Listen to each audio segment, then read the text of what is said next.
உங்களுக்கு நிம்மதி உண்டாகுவதாக, தேவனுடைய இரக்கங்கள் அதிகமாவதாக.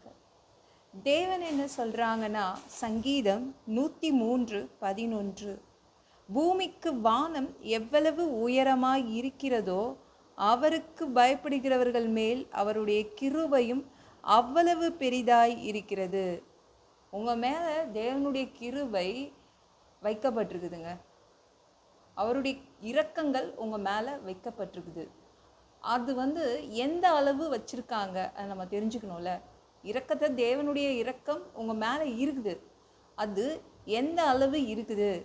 நீங்கள் ஒரு அளக்கிற டேப் எடுத்துக்கோங்க, மெஷர் பண்ணுற டேப் எடுத்து பூமியிலேருந்து வானத்தோடைய முனை, இந்த பக்கம் டேப்போடைய இந்த பக்கம் முனை பூமியில் வைக்கணும், அடுத்த பக்கம் முனையை நீங்கள் வானத்தில் வைக்கணும், நீங்கள் அளக்கணும். அந்த உயரத்தில் உங்களுக்கு கிருபையை தேவன் உங்கள் மேலே வச்சுருக்காரு. நம்மளே குள்ளம்தான் இல்லை, மனிதர்கள் குள்ளமாக தான் இருக்கிறோம். மரங்கள்லாம் ஹைட்டாக இருக்குது, மலைகள்லாம் ஹைட்டாக இருக்குது. ஏன் இவ்வளோ பெரிய கிருபையை வைக்கணும்? இவ்வளோ உயரத்தில் எதற்கு கிருபையை வைக்கணும்? வானத்தை தொடுற அளவுக்கு எதற்கு உங்கள் மேலே கிருபை இருக்குது? இல்லை, ஏன் அப்படி கிருபை வைக்கணும்? அதனால் என்ன பயன்? ஏங்க, இவ்வளோ உயரத்தில் இருக்கிற கிருபையால், இவ்வளோ உயரத்தில் அடுக்கி வைக்கப்பட்ட கிருபைகளால் எனக்கு என்ன பயன் கேட்குறது நியாயம் தானே? நீங்கள் பாருங்களேன், நம்ம ஆதியாகமம்ல 18ஆம் அதிகாரம் 20-21 இந்த 2 வசனங்கள் எடுத்து படித்து பாருங்களேன். இந்த நம்ம செய்கிற பாவங்கள் இருக்குல்ல, அது என்ன பண்ணோம்னா, நம்மக்கிட்ட நல்லா நடந்துக்கும், ஆனால் தேவன்கிட்ட போய் போட்டு கொடுக்கும், வானத்துக்கே போயிடும். இந்த பாவங்கள்லாம் பொல்லாதது, வானத்தில் போய் எட்டி பார்க்கும். நம்ம பக்கத்து வீட்டை வேணால் எட்டி பார்க்கலாம், வானத்தை நம்மளால் எட்டி பார்க்க முடியாது. இதுங்க போய் என்ன பண்ணோம், வானத்தில் போய் எட்டி பார்த்து தேவனையே கூட்டிகிட்டு வந்துடும். இவ்வளோ பாவம் செய்திருக்கா, இந்த பொண்ணு நிறைய பாவம் செய்திருக்கா, இவர் இவ்வளோ பாவம் செய்திருக்காரு அப்படின்னு ஒவ்வொருத்தரையும் பற்றி போட்டு கொடுக்கும். தண்டிங்க தேவனே, வாங்க தேவனே அப்படின்னு சொல்லி கூட்டிகிட்டு வந்துடும். அப்படி தான் இந்த வசனங்கள் சொல்லுது. சோதோம் கொமோரா மனிதர்கள் செய்த பாவத்தை, அந்த பாவங்கள் இருக்குல்ல, அத்தனை பாவங்களும் நேராக வானத்துக்கே போயிடுச்சுங்க. வானத்துக்கே போய் தேவனை கூட்டிகிட்டு வந்துருச்சுங்க. தேவனையும் 2 தேவதூதர்களையும் கூட்டிகிட்டு வந்துருச்சுங்க. தண்டிங்க ஆண்டவரே, சும்மா விடாதீங்க. அப்படிப்பட்ட மோசமான பாவங்கள் நம்ம எல்லாரும் செய்ய தான் செய்கிறோம். அப்போது தேவனுக்கு பயப்படுறவங்க, அதை நம்மளை மாதிரி தேவனையே தேடுறோம்ல, அப்படிப்பட்டவர்களுடைய அவங்க மேலே என்ன இருக்கும்? கிருபை இருக்கும். அப்போ இந்த கிருபை என்ன பண்ணோம்? அதுவும் வான பரியந்தம் எட்டி நிற்குது, அவ்வளோ ஹைட்டில் இருக்குது. அது தேவன்கிட்ட போய் உங்களுக்காக பேசும். தேவனே, பாவம் தேவனே, ஐயோ ரொம்ப பாவம், இரக்கம் செய்யுங்க அப்படின்னு உங்களுக்காக இரக்கத்தை வாங்கிட்டு வரும் இந்த உயரத்தில் வைக்கப்பட்ட கிருபைகள். அதனால தான் தேவன் வானம் அளவுக்கு உங்களுக்கு கிருபையை வச்சிருக்காரு. தகுதியே இல்லைனா கூட, நான் பாவிங்க, நான் நல்லவன் கிடையாதுன்னா கூட, இந்த கிருபைகள் இருக்குல்ல, அது போய் தேவன்கிட்ட பேசி என்ன பண்ணும்? அத்தனை நன்மைகளையும் உங்ககிட்ட கொண்டு வந்து கொடுக்கும். அவர் பார்க்கும் போதெல்லாம் பாவமாக பார்ப்பார். ஐயோ, என் பிள்ளை ரொம்ப ரொம்ப பாவம், என் பிள்ளை ரொம்ப ரொம்ப பாவம், என் பொண்ணு ரொம்ப பாவம் அப்படின்னு பார்க்க வைக்கும். எது? இந்த கிருபைகள். ஒரு கூலிங் கிளாஸ் மாதிரி.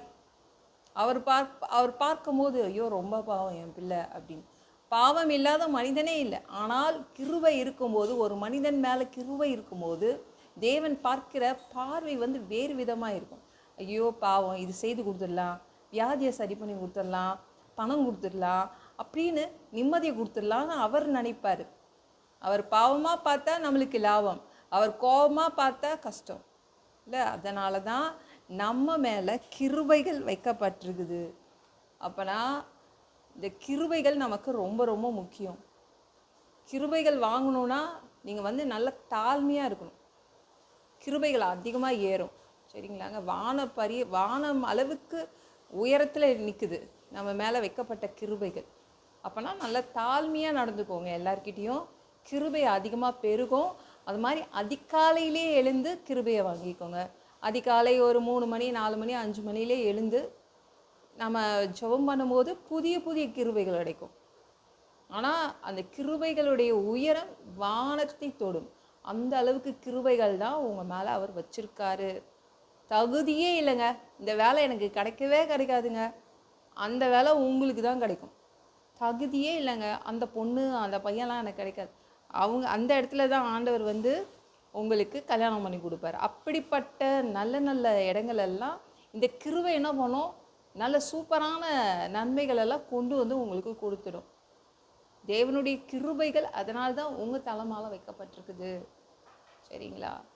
இந்த வீடியோ பிடிச்சிருந்துச்சுன்னா மற்றவங்களுக்கும் ஷேர் பண்ண மறக்காதீங்க. கர்த்தர் தாமே உங்களை ஆசீர்வதிப்பாராக. ஜெபம் பண்ணலாமா?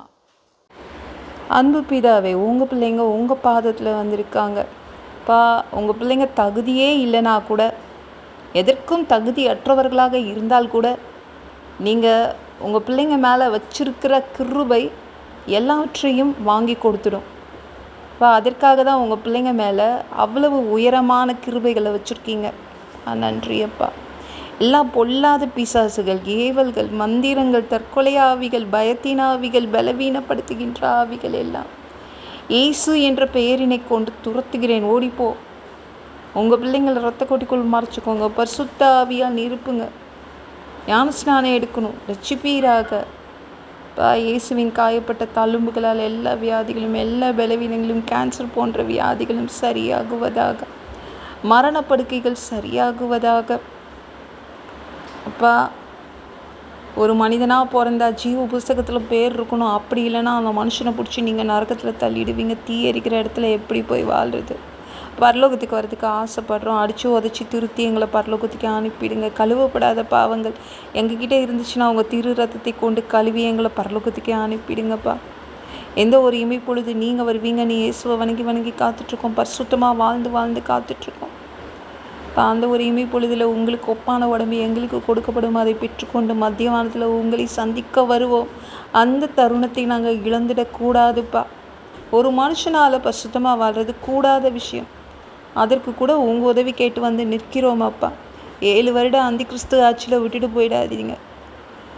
பிசாசு நடத்தும் ஆட்சியில் விட்டுட்டு போயிடாதீங்க. இந்த பூமியின் ஓனராக சொந்தக்காரராக வருவீங்க. 1000 வருடம் இந்த பூமியை ஆட்சி செய்வதற்காக வருவீங்க. அந்த பொற்காலத்தை பார்க்க ஆசைப்படுறோம். எல்லாவற்றையும் ஒப்பு கொடுக்குறேன். இயேசு மூலம் ஜெபம் கேளும் பிதாவே. ஆமென். நாளைக்கு பார்க்கலாம்.